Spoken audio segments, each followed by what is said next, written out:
Antes de começar o vídeo, deixe seu like e se inscreva no canal. Assim você acompanha todas as histórias e continuações. A história conta sobre o aparecimento de uma torre enorme no centro da cidade. Era o fim do mundo. As pessoas olhavam para um telão onde a repórter estava informando sobre a aparição da torre. Pessoas em todos os lugares diziam que um apocalipse ou uma catástrofe havia começado. Esta torre convocava as pessoas. Uma mensagem aparecia dizendo que, se quisessem evitar a destruição da humanidade, deveriam aceitar o desafio da torre. Aqueles que tinham força e coragem para confrontar a torre aceitaram o desafio. Um homem gritava alto que sua luta era pela humanidade. Muitos guerreiros o apoiaram e, erguendo suas armas acima das cabeças. Eles eram chamados de andarilhos da torre. Muitos monstros se lançavam contra esses andarilhos. Franzindo a testa, o rapaz se preparou para enfrentar os monstros. Ele correu em direção aos monstros e os cortou com sua espada. Durante o avanço da torre, eles encontraram um item. Na mão do homem estava uma pedra azul emitindo uma luz brilhante. Uma mensagem apareceu falando sobre a Pedra do Retorno. Volta o tempo e envia o usuário para o momento em que ele foi convocado para a torre. As memórias do usuário permanecem intactas. Para ativá-la, você precisa destruir a pedra. O homem, segurando a pedra à sua frente, disse que a usaria e contaria tudo sobre o que aconteceu. Ele esmagou a pedra com os dedos. As pessoas cobriram seus rostos da luz que vinha da pedra. O rapaz ficou repentinamente surpreso. O grupo ficou em frente à luz e perguntou se o homem havia desaparecido. Para os andarilhos, tinham apenas duas escolhas: subir ou morrer, mas então essa nova chance apareceu, a Pedra de Retorno. Durante os ataques dos monstros, os andarilhos segurando pedras em suas mãos, gritavam que não tinham escolhas e voltavam ao passado para escapar da morte. A maioria dos andarilhos escolhia regredir. Dois rapazes observavam o que estava acontecendo. O moreno notou que ainda havia andarilhos que usavam a pedra. O loiro perguntou se estes eram os últimos. Enquanto observavam as luzes deixadas pelas pedras de retorno, atrás deles havia dezenas de cadáveres de monstros. O rapaz de cabelos negros disse que esperava que sim. A trama nos conta que esta é uma regressão ao passado, onde suas falhas e erros podiam ser corrigidos. Lava fluía da boca do demônio. O rapaz ficou em frente ao monstro e cravou sua lâmina. Se virando, ele pediu a Yunyan para seguir em frente. O rapaz ferido estava encostado em uma coluna. Seu amigo o chamou novamente. Seu olhar caiu sobre como o rapaz ferido segurava em sua mão a Pedra do Retorno apagada. Se aproximando dele, ele disse: "Você não pode ser." Yunyan o pedia perdão. Ele ficou atordoado com o que viu. Jae-Yuan se perguntou o que aconteceria agora que todos eles se foram o deixando para trás. Ele seguiu em frente e abriu um enorme portão do qual vinha uma luz brilhante e notou em seus pensamentos que ele não voltaria. Muitos flocos de neve voavam em frente ao seu rosto. Um enorme dragão de gelo o chamou de pessoa incrível. Ninguém nunca havia conseguido subir e desafiar o 99º andar. Jae-Yuan observava e pensava que não voltaria ao passado. Ele agarrou a espada em sua mão. Ele trouxe a lâmina para seu rosto. Ele continuaria em frente e alcançaria o topo. Enquanto isso, um ser estranho observava Jae-Yuan. Sorrindo maliciosamente, ele disse que desta vez havia conseguido uma peça muito valiosa. Voltando para o início de tudo. Havia vários pássaros pousados nos fios. O rapaz pegou um pacote de batatas fritas. Ao fundo, as notícias falavam sobre uma enorme tempestade de poeira. O rapaz ficou surpreso ao ver que as batatas fritas caíram do pacote. Ele perguntou o que havia de errado com aquilo. A narração de fundo dizia que a poeira amarela havia dificultado ver céus limpos ultimamente. A garota que o observava perguntou se ele era um ladrão e se estava comendo batatas fritas secretamente. O rapaz disse que não era o caso. As notícias diziam que o tempo não permitia sair. De repente, anunciaram notícias de emergência. Surpreso, o rapaz olhou para cima, para a TV. Dizia que um terremoto repentino ocorreu nas proximidades de Seul e, até agora, a escala era pequena, então não havia vítimas. O chão sob as mãos do rapaz começou a tremer.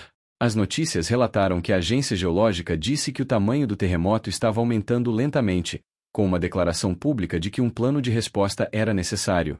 Surpresas, as pessoas olharam pela janela. De repente, algo começou a emergir do chão. Pilhas de terra voaram em diferentes direções. O terremoto quebrou as janelas, enviando cacos de vidro voando. Lágrimas apareceram no rosto da garota. Terra estava caindo da luminária do teto. As pessoas perguntavam se todos estavam bem. Um transeunte disse que chamou uma ambulância, então deveria chegar em breve. Segurando a garota em seus braços, o rapaz perguntou se ela estava bem. Ela perguntou o que era aquela coisa e o rapaz se virou. Da janela, podia-se ver como a vista estava bloqueada por uma enorme estrutura. Na Inglaterra e no Japão torres parecidas também apareceram. Incluindo Seul, outras cidades por todo o mundo, essas estruturas misteriosas apareceram. Muitas pessoas estavam discutindo o que estava acontecendo. E as pessoas deram o nome de Torre dos Pesadelos. Uma mensagem apareceu parabenizando por ter sido escolhido como um andarilho da torre que irá salvar o mundo. Um rapaz curioso perguntou sobre o que era um andarilho na torre e pressionou o botão aceitar. Um brilho intenso apareceu na frente dele. Pessoas apareceram na torre em meio a uma luz dourada misteriosa. Ao receberem as bençãos do sistema de interface puderam obter itens e habilidades, assim como em um videogame. Mas eles logo descobriram que não era um jogo. Mensagens enormes apareceram na frente da multidão de pessoas. Na frente deles havia muitas projeções que mostravam o que estava acontecendo do lado de fora da torre. Trabalhos de construção estavam acontecendo em frente à torre. Olhando para cima, um construtor perguntou o que era aquilo. Seu olhar caiu sobre uma silhueta. Eles se perguntaram se era uma pessoa. Os trabalhadores da construção gritavam que era perigoso e que alguém deveria ligar para o 911. Nas costas da silhueta, asas negras apareceram. Muitos dentes longos projetavam-se de sua boca. O monstro começou a gritar chamando outras criaturas. Uma catástrofe acontece onde monstros descem da torre para o mundo. Era a influência da torre chamado de impacto da torre. Havia um som alto vindo das sirenes. As pessoas fugiam de explosões poderosas. Os tanques atiravam nos monstros. A criatura verde gritava alto. Os monstros destruíram os tanques. Tudo o que restou da cidade eram ruínas. Um terço da humanidade morreu pelos monstros que saíram da torre. As pessoas que entraram na torre ficaram assustadas com o que viram. Na frente deles estava uma mensagem dizendo que haviam sido escolhidos para escalar a torre para salvar o mundo. O rapaz de cabelo vermelho, perdido em pensamentos, pensou sobre as palavras escritas no aviso. Em frente às muitas projeções, as pessoas começaram a gritar para escalar a torre, observando que foi dito que poderiam salvar o mundo dessa forma. Os andarilhos receberam poderes e qualificações especiais, eles eram a última esperança da humanidade. As pessoas correram para a batalha para parar a extinção da humanidade, muitos guerreiros lutaram com monstros. Pessoas em frente à pedra disseram que não podiam ir mais longe enquanto ela bloqueasse seu caminho. Eles se perguntavam qual era o problema e se não podiam simplesmente quebrá-la. Eles chegaram à conclusão de que isso não poderia ser resolvido pela força bruta. Um homem atingiu a pedra com sua massa e viu que funcionou. Todos se viraram para um rapaz que pediu para verificar algo. Seus olhares caíram sobre uma pedra azul da qual emanava luz. Eles se perguntavam o que era aquilo. Uma mensagem sobre a pedra do retorno apareceu na frente deles. Eles se perguntavam se realmente era possível voltar no tempo com a pedra. Outro falou que não poderia haver um item de trapaça como esse. Van Chan, o chefe dos andarilhos, pegou a pedra em sua mão e declarou que usaria a pedra e contaria tudo. Ele precisava confirmar por ele mesmo. Ele esmagou a pedra com os dedos. As pessoas cobriram seus rostos da luz brilhante. Eles observaram com surpresa como tudo o que restou de Van era um brilho azul. Eles olharam para a bola de luz azul e disseram que realmente havia desaparecido. Eles olharam para as colunas de pedra. As pessoas se perguntavam se o chefe poderia retornar. Eles perguntaram se ele não deveria aparecer no presente, mesmo que tivesse retornado ao passado. Sakamoto, um ex-professor de ciências, disse que talvez fosse possível. Olhando para baixo, Sakamoto disse que, no entanto, a linha do tempo havia divergido, então ele não poderia encontrá-los novamente. Ele notou que foi dito que a situação atual era uma divisão da linha do tempo do universo. Em sua cabeça havia uma imagem do planeta rachando ao meio. O ex-professor tentou explicar a situação atual com a ajuda de várias teorias científicas, como a teoria do multiverso e a teoria do universo paralelo, dizendo que a situação atual era uma divisão da linha do tempo do universo. Ele imaginou como um contorno idêntico apareceu perto do planeta. Em outras palavras, quando Van retornou ao passado, ele se tornou completamente diferente do Van que costumava ser naquele mundo. Sakamoto olhou para os rapazes atordoados e disse que podia dizer que eles não entendiam nada. Ele enfatizou em seus pensamentos que, seja o que for, a única coisa de que tinham certeza.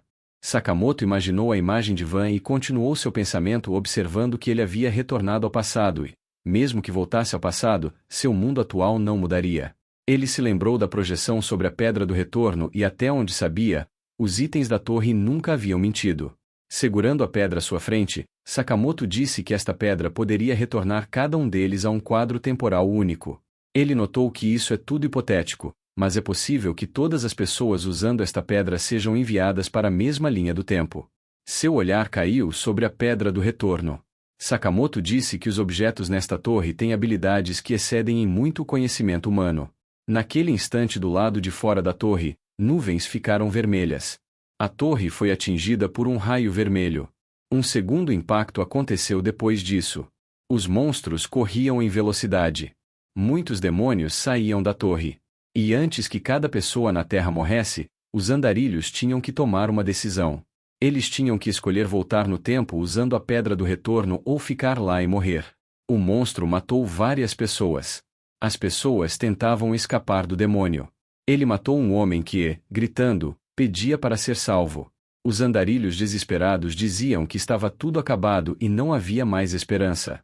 As pessoas seguravam pedras na frente delas e decidiram usá-las. O último dos andarilhos ficou no campo de batalha com as mãos abaixadas. À sua direita estava um companheiro de equipe que pediu perdão e disse que achava que não havia mais esperanças. Uma luz azul apareceu ao lado dele. Todos tinham retornado e ele, sem mais forças, caiu de joelhos. Na frente dele estava o enorme monstro pronto para devorá-lo. Então um homem cruzando duas lâminas na frente de seu rosto apareceu. Ele acertou dezenas de golpes no monstro e pousou na frente do rapaz surpreso. Havia gotas verdes de sangue no rosto sorridente de Yunya. Ele perguntou se o rapaz estava bem. O rapaz respondeu que sim e se virou com um rosto surpreso. Seu olhar caiu sobre os guerreiros que estavam chegando. Jae-wan perguntou se todos os tolos fugiram. Lágrimas apareceram no rosto do rapaz de joelhos. Yunya agradeceu pelo rapaz ter aguentado até o fim. Na mão do homem estava uma pedra do retorno. A mão segurando a pedra se fechou. As pessoas que não foram abaladas pela esperança da Pedra do Retorno eram as pessoas que queriam proteger o presente e não o passado. Jae-wan disse com uma expressão séria que era hora de irem. Eles eram o último esquadrão suicida da humanidade. Seu nome era Carpe Diem. Jae-wan estava ensanguentado e desnorteado. Gotas de suor e sangue escorriam pelo rosto do protagonista. Deitado nos escombros, ele se perguntava onde exatamente tudo tinha dado errado. Havia gotas de sangue e pedras quebradas no chão. Uma mão decepada caiu no chão. Yunya correu em direção ao monstro enorme. Indo em direção ao demônio, ele gritou para Jae-wan que aquele era o momento para atacar. O protagonista voou até o monstro por trás e gritou para que Yunya não se preocupasse.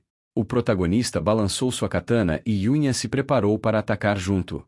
Eles acertaram múltiplos golpes no monstro. Após o monstro ser derrotado, nuvens negras de mana pairavam pela área. O protagonista perguntou se alguém morreu. Sorrindo, Yunya respondeu que felizmente ninguém e que, se descansassem um pouco, até os feridos se recuperariam.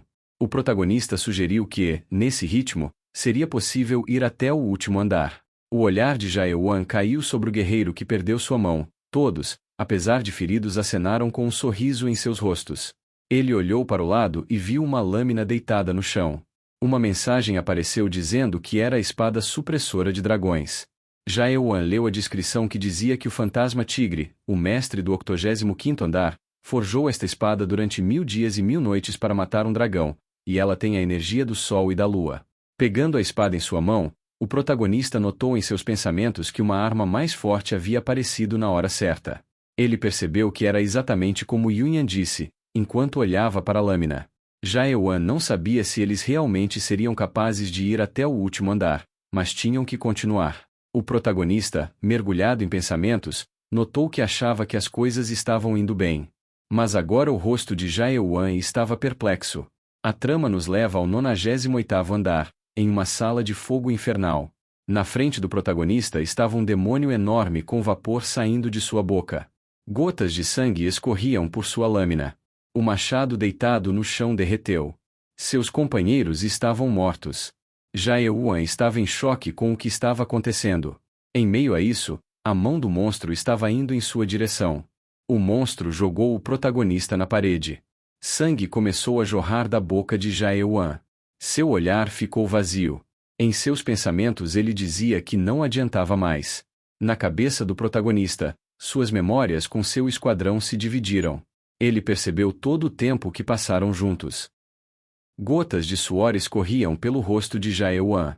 O monstro começou a concentrar energia ardente em seu peito. O protagonista se perguntou se tudo foi para morrer em vão assim. Jae-Yuan assistiu enquanto o demônio direcionava bolhas de lava quente para ele. Yunyan apareceu atrás do monstro. Ele se preparou para o golpe com um olhar sério. Ele atingiu o demônio nas costas e continuou a golpear sem parar. Yunyan gritava para o protagonista voltar a si. Surpreso, Jae-Yuan chamou o nome de seu camarada. Yunyan se afastou das costas do monstro. Ele voou no ar se preparando para cair golpeando o monstro de lava. Ele gritou que não podia derrotar este demônio sozinho. O monstro começou a se virar em direção a Yunyan. Jae-Yuan ficou em choque. Gotas de sangue escorriam pela mão de Yunyan. O demônio o perfurou com seu chifre. O protagonista enfurecido começou a gritar o nome de seu aliado. O demônio começou a correr em alta velocidade. Ele correu na direção oposta de Jae-Yuan. O monstro começou a gritar alto e se chocou contra a parede enquanto Yunyan estava em seu chifre. O protagonista ficou surpreso com o que viu. Jae-Yuan estava furioso. Ele se levantou e pegou sua katana do chão. Jae-Yuan correu em direção ao monstro. Seu olhar ficou completamente vazio. Uma luz branca estava direcionada para as costas do demônio. Vendo o fluxo branco amarrando o monstro, Jae-Yuan se perguntou o que era aquela luz. Ele saltou em direção ao monstro. Franzindo a testa, o protagonista se dirigiu ao demônio. O monstro se virou com a boca aberta pronto para devorá-lo. Jae-Yuan estava se aproximando dele rapidamente. Nuvens negras de mana pairavam pela área. O demônio caiu no chão. Derramava lava que perdia sua cor alaranjada. Jae-Yuan estava exausto e tossindo. Virando-se, disse a Yunyan que eles tinham que ir. Seu camarada estava com uma grande ferida em seu estômago. Sangue pingava de seu ferimento. Yunyan segurava em sua mão uma pedra de retorno, mas a pedra estava apagada. O protagonista ficou surpreso com o que viu. Sorrindo, o ferido Yunyan pediu perdão a Jae-Yuan. O protagonista ficou em silêncio enquanto olhava. Em sua mente, ele imaginou a imagem de Qin Yunyan, a quem estava acariciando a cabeça. Mesmo naquela torre má e cruel, Yunyan nunca perdeu seu sorriso. Uma imagem dele rindo passou pela mente de Jae-Yuan. Por conta disso, os andarilhos lhe deram o apelido de Cavaleiro Sorridente. Mas naquele momento, aquele mesmo Cavaleiro Sorridente, pela primeira vez perdeu seu sorriso. Virando-se, o protagonista disse a ele para ir. Ele começou a se afastar de Yunyan e pediu que ele se sumisse e fosse antes que ele mudasse de ideia. Jae-Yuan saiu de lá com um olhar vazio. Yunyan olhou para ele sorrindo. Ele notou que o protagonista já tinha percebido. Segurando a pedra em sua mão, aquela pedra estava muito desgastada, não era mais possível de utilizar. Yunyan subiu os degraus ensanguentados se apoiando na parede e em seus pensamentos percebeu que Jae-Yuan era uma pessoa muito mais forte do que ele pensava e, graças a ele, agora está convencido que era possível alcançar o topo da torre. Yunyan estava segurando seu estômago enquanto o sangue não parava de sair. Ele se sentou no parapeito da janela. E olhando para baixo, ele declarou que enquanto Jae-Yuan estivesse ali, definitivamente ainda existiria esperança para a humanidade. E então Yunyan desapareceu. O protagonista continuou seu caminho. Jae-Yuan subiu até o portão do próximo andar e colocou suas mãos nele. Uma folha tocou sua mão e ele começou a lembrar de seu amigo. Muitas folhas se espalharam por ali. Ele disse que estava seguindo em frente. Tendo aberto o portão, luz branca começou a penetrar. Flocos de neve começaram a voar de dentro da sala. Jae-Yuan ficou surpreso com o que viu. Seu olhar caiu sobre os campos nevados. O protagonista se perguntou se este era um campo de neve. Correntes de vento nevado passavam entre blocos de gelo. Nesse campo coberto de neve, o protagonista respirava com dificuldade enquanto corria. O dragão concentrou mana em sua boca e atacava sucessivamente. Jae-Wan se esforçava ao máximo para desviar de cada golpe e no último golpe gelado do dragão ele pousou deslizando pela neve. O dragão apareceu na frente dele e perguntou se Jae-Wan finalmente havia desistido. O protagonista levantou sua mão congelada ao rosto. Sorrindo maliciosamente, Jae-Wan respondeu que estava longe de desistir e que achava que o dragão estava cansado de brincar com ele. Um fluxo azul de energia levantou pilhas de neve. O protagonista se escondeu em uma caverna e respirava com dificuldade. O dragão passou sobre sua cabeça. Ao passar, ele perguntou se Jae-Wan havia decidido brincar de esconde-esconde novamente. O protagonista segurava um pano nos dentes. Ele notou em seus pensamentos que 10 anos haviam passado desde que chegou ao 99º andar. Mesmo que ele tenha enfrentado inúmeras crises em seu caminho, como foi o 98º andar, os perigos do 99º andar eram incomparáveis a qualquer outro andar. Ele começou a derramar uma poção de cura sobre seu braço congelado. Segurando o pano nos dentes para evitar gritar de dor por causa da poção, vapor começou a emanar dos efeitos da cura em seu braço. Jae-Wan imaginou o ataque do dragão de gelo Vel'Shizuz, o chefe do 99º andar. Seu sopro emitia um tom azulado. Era difícil de suportar mesmo com resistência máxima ao frio. Ele começou a examinar a katana em suas mãos. Jae-Wan em seus pensamentos declarou que, se não fosse pelo equipamento deixado pelos andarilhos que partiram, ele estaria morto há muito tempo. Seus itens eram a espada supressora de dragões que conseguiu do chefe do 85º andar, e a armadura de demônio de gelo que foi dada a ele por Yunya. Ela envolvia seu corpo com uma aura azul. O protagonista olhou para baixo. Ele colocou a mão em sua pulseira. Era o item nomeado Bracelete do Rei das Chamas. O nome An Seu-Yu soou em sua cabeça. Jae-Wan fechou os olhos. Ele imaginou a imagem de An Seu-Yu na frente dele. Ele pediu perdão a ela. A imagem da mulher observava cuidadosamente o protagonista. Cerrando a pulseira em seu punho, Jae-Wan se perguntou: e se eu fosse mais forte? Em suas memórias só conseguia lembrar das espadas quebradas com gotas de sangue e do corpo ensanguentado da mulher. Naquele momento, os olhos do protagonista ficaram vazios e sua mente vagou para outro momento. Jae-Wan foi chamado. Sentado à mesa, ele se desculpou com surpresa. O ferreiro o observando perguntou se ele estava indo enfrentar aquilo novamente. O protagonista respondeu que tinha que ir. Enquanto bebia chá, Jae-Wan disse que sentia que teria sucesso desta vez. Sorrindo, o ferreiro ficou aliviado ao ouvir isso. Seu nome era Jay. Neste lugar, água fluía da boca do dragão de pedra. Essa vila foi criada depois de derrotar o chefe do 50º andar, e era chamado de Atopos. Pessoas choravam por seus companheiros mortos e colocavam flores nos cadáveres cobertos. Feridos e mortos eram carregados para lá todos os dias, mas as pessoas não perdiam sua esperança. A bandeira verde tremulava com as rajadas de vento. Os sacerdotes reuniram um grupo de resgate para salvar os grupos de ataque que não conseguiam continuar a luta. Os ferreiros das oficinas criavam equipamentos gratuitamente para andarilhos que lutavam pela humanidade e Jay não era exceção. Ele estava batendo no ferro quente com um martelo. O protagonista afirmou que Jay é o único ferreiro restante em Atopos. Jay estava consertando a lâmina de Jae-Wan. O ferreiro respondeu que não havia sentido em trazer à tona o assunto, já que o protagonista era o único cliente restante de qualquer maneira, e que mais importante que isso, os suprimentos não estavam mais vindo dos andares inferiores ultimamente.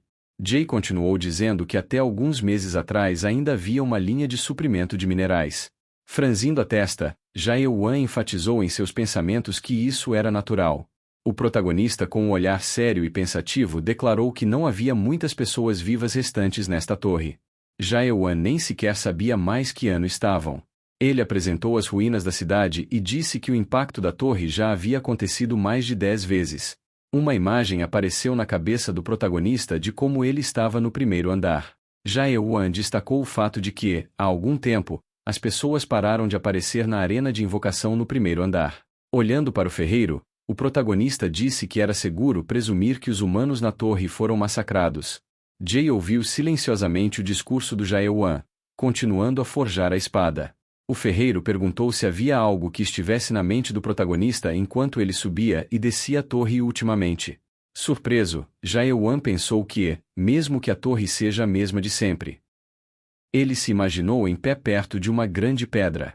Naquele lugar onde a Pedra do Retorno foi descoberta havia hieróglifos desconhecidos escritos na parede atrás da pedra. Jaewan notou e pensou que eram rabiscos estranhos. Colocando a mão na cabeça, o protagonista pensou que poderia ser apenas o escrito por outra pessoa, sem mencionar o fato de que não entende o que significa tem uma torre dentro da torre, pesadelo dentro do pesadelo. Jaewan disse ao ferreiro que não havia nada de especial. Jay de repente disse a vovó e Helene desapareceu 2 dias atrás. O protagonista ficou surpreso com o que ouviu. Uma imagem de Van Chan surgiu na mente de Jaewan. As pessoas não envelhecem na torre e, se alguém desaparece, pode significar uma de duas coisas. Ele imaginou a imagem dos rapazes segurando-se nas rochas. A primeira opção era retornar ao passado. Ele imaginou a imagem de um Yunyan ferido. Ele se lembrou da janela da torre. O protagonista enfatizou que a segunda opção é que eles pulam da torre. Jaewan olhou para a foto do ferreiro abraçando Helene. Ela era conhecida como Helene das Poções e junto com Jay da oficina de Jay, era um dos poucos andarilhos de suporte que restantes na torre. Gotas de suor escorriam pelo rosto do ferreiro. Jaewan observava silenciosamente enquanto Jay forjava a lâmina. O protagonista se virou para ele com um olhar sério. Jaewan pediu a Jay para lhe ensinar a habilidade de ferraria. Jay parou de bater seu martelo e ficou em silêncio. O protagonista olhou para o ferreiro com um sorriso no rosto. Voltando ao presente, o protagonista deixou a caverna e o dragão perguntou a Jaewan se o esconde-esconde havia acabado. Ele ficou em frente ao monstro. O dragão destacou o fato de que, desde a criação desta torre, nenhuma pessoa havia conseguido desafiar o 99º andar sozinha. O protagonista tinha um sorriso malicioso no rosto. O monstro declarou que reconhece Jaewan, observando que ele era um humano incrível. Pensando, Jaewan achava irônico que a última criatura que o reconheceu não era um humano, mas sim um monstro. Jaewan olhou para cima, para o dragão. O protagonista brincou que sentiria falta do dragão depois de matá-lo, afinal foi ele que o reconheceu. O monstro ironicamente respondeu que, para grande pesar de Jaewan, isso era impossível. Desembainhando a lâmina, ele respondeu que não tinha como o dragão saber disso. Segurando a lâmina, Jaewan continuou seu discurso com um sorriso. O protagonista com um olhar sério começou a falar sobre a armadura da qual o dragão tanto se orgulhava estava começando a mostrar rachaduras. O dragão começou a concentrar mana em sua boca e disse que o humano estava sendo arrogante, era momento de parar de brincadeiras. Jaewan saltou em velocidade direto para o monstro. Um golpe poderoso arremessou Jaewan para longe. Com o impacto a neve se espalhou em diferentes direções. O sangue do protagonista pingava no chão. Jaewan estava ensanguentado e preso na parede em meio ao gelo. O dragão o observava e perguntava se ele continuaria lutando até o fim. Mesmo que Jaewan tentasse seu melhor para resistir, o destino que ele eventualmente enfrentaria era a solidão massacrante e o vazio. Neste momento, atordoado com aquele golpe, Jaewan começou a imaginar seus antigos aliados ao seu redor. Mãos congeladas começaram a abraçá-lo e chamá-lo pelo nome. As imagens de gelo das pessoas seguravam o rosto de Jaewan. O humano todo ensanguentado chamou o monstro que o olhava com superioridade. Jaewan disse que o dragão estava falando demais, se libertou das suas amarras congeladas e avançou em direção ao dragão. O monstro, irritado, disse que outra estocada não faria diferença. Ele não podia ser derrotado com aquelas habilidades e Jaewan deveria desistir. Jaewan apontou sua katana para o monstro com um olhar sério. Enquanto pensava que começou a limpar a torre mais tarde do que o resto dos andarilhos. Por causa disso, fossem habilidades ocultas ou classes ocultas, ele constantemente perdia oportunidades de obtê-las. Nas memórias do protagonista, uma imagem surgiu de como ele treinava em um manequim. Por conta disso, ele desistiu de outras habilidades e se dedicou a apenas uma, a estocada. Ele avançou, avançou e avançou de novo. Por ter matado mais de 50 milhões de monstros com suas estocadas, seus camaradas começaram a chamá-lo de estocada. E, por volta da mesma época, ele começou a notar mudanças em seus golpes. Suas estocadas estavam mais rápidas, mais precisas e mais fortes. Perfurar o monstro estava se tornando cada vez mais fácil. Como resultado, sua estocada deixou de ser um movimento simples e começou a ganhar poder de ataque no mesmo nível de uma habilidade oculta. Já Euan enfatizou o fato de que, como não era uma habilidade, ela não consumia poder espiritual, então ele nunca ficou cansado de usá-la. Olhando para o dragão, o protagonista percebeu que mesmo esse fosse o caso, isso era duro demais. Ele lançou uma série de ataques no rosto do monstro e apenas um único arranhão apareceu depois de centenas de estocadas. O dragão começou a se preparar para seu sopro gelada. Surpreso, Jaeoan percebeu que era tarde demais para ele se esquivar. Então ele ficou repentinamente surpreso. Ele viu uma linha de luz branca que estava direcionada ao monstro. Ele se lembrou de ver esta luz quando lutou contra o dragão de fogo. Nas memórias de Jaeoan, uma imagem surgiu de como a luz branca amarrava as costas do demônio. Ele tinha certeza de que esta era a mesma luz que viu no 98º andar. Jaeoan notou em seus pensamentos o que isso significava. Ele apertou sua katana com toda a sua força e avançou contra o dragão gélido. Ele perfurou o monstro com um golpe poderoso. Ao pousar, Jaeoan olhou para o dragão com um olhar sério. O monstro enfurecido perguntou como o protagonista se atreveu. O poderoso dragão estava seriamente machucado, ele havia perdido um de seus olhos e sua mandíbula estava destruída. Sorrindo maliciosamente, Jaeoan disse que não havia sido bastante, o ataque deveria ter acabado com ele de uma vez por todas. Batendo suas asas, o dragão gritava para que o humano não ficasse se exibindo depois de um único golpe. O monstro flutuando no ar começou a concentrar energia para soltar seu mais poderoso sopro. O dragão declarou que definitivamente terminaria com Jaeoan desta vez. Um fluxo de energia poderoso saiu da boca do monstro.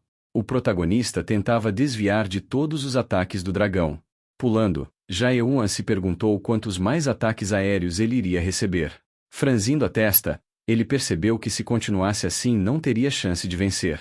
O monstro pousou na frente de Jaeoan, que caiu no chão com o tremor do impacto. Observando o protagonista, o dragão disse que era uma pena. Se houvesse pelo menos 10 humanos como Jaeoan, eles conseguiriam derrotá-lo.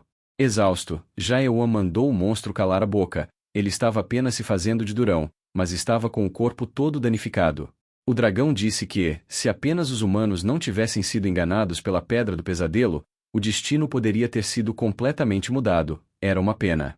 Jaeoan ficou surpreso com o que ouviu. Ele perguntou o que era a Pedra do Pesadelo. O protagonista surpreso perguntou sobre o que o dragão estava falando. O monstro tentou atingir Jaeoan, mas ele desviou e saiu correndo. O monstro apenas ficou olhando em silêncio. O portão para o andar se fechou. Jaeoan ficou apoiado no portão e tentou recuperar o fôlego. Em seus pensamentos, ele percebeu que foi por pouco. Sua vida estava baixa. Se tivesse sido arranhado pelas garras do dragão no último minuto, teria morrido. Ele se lembrou da imagem do monstro falando sobre Pedra do Pesadelo.